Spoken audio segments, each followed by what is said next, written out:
Buyur, gözləri eşidək. Gözəl.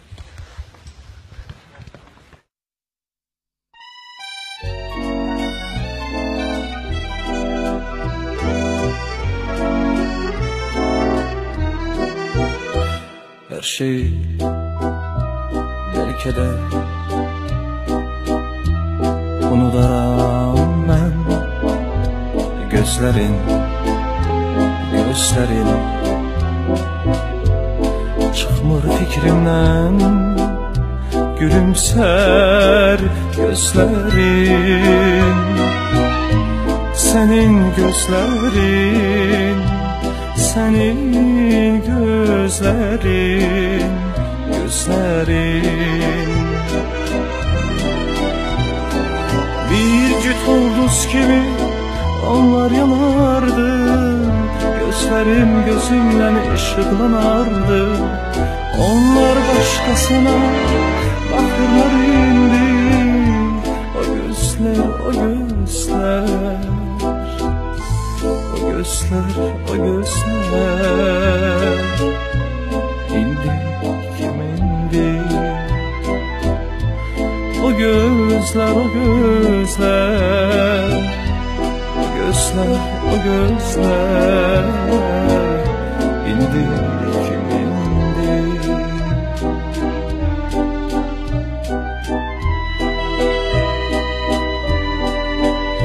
Her şeyi belki de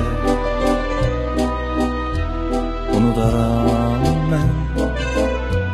Ellerin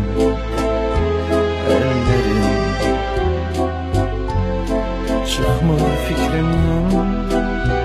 Göyerkin ellerin, senin ellerin, senin ellerin, ellerin. Onları özüme kanıtsalardım, kuş gibi uçup havalanardım. Onlar başkasını uçurur indi, o eller, o eller, o eller, o eller. İndi kim indi? O eller, o eller, o eller, o eller. İndi kim indi?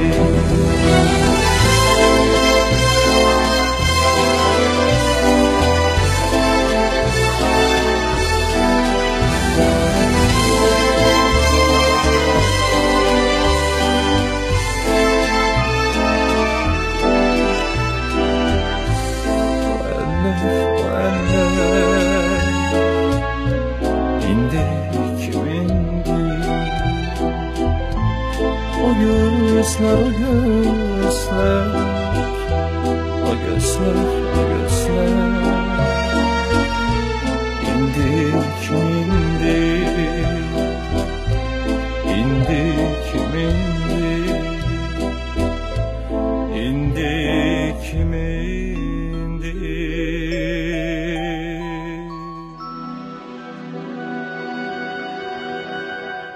Çox gözəl. Ancaq çox sağ ol, təşəkkürlər. Vüqar, mən sənin ifanda ilk dəfədir bu mahnını eşidirəm. Hə, ilk dəfədir, çox bəyəndim. Çox sağ olun.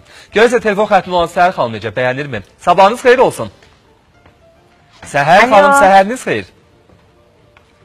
Ay Səhər xanım, eşitmirsiniz məni. Yəqin texniki səbəblərdən. Aha, yenidən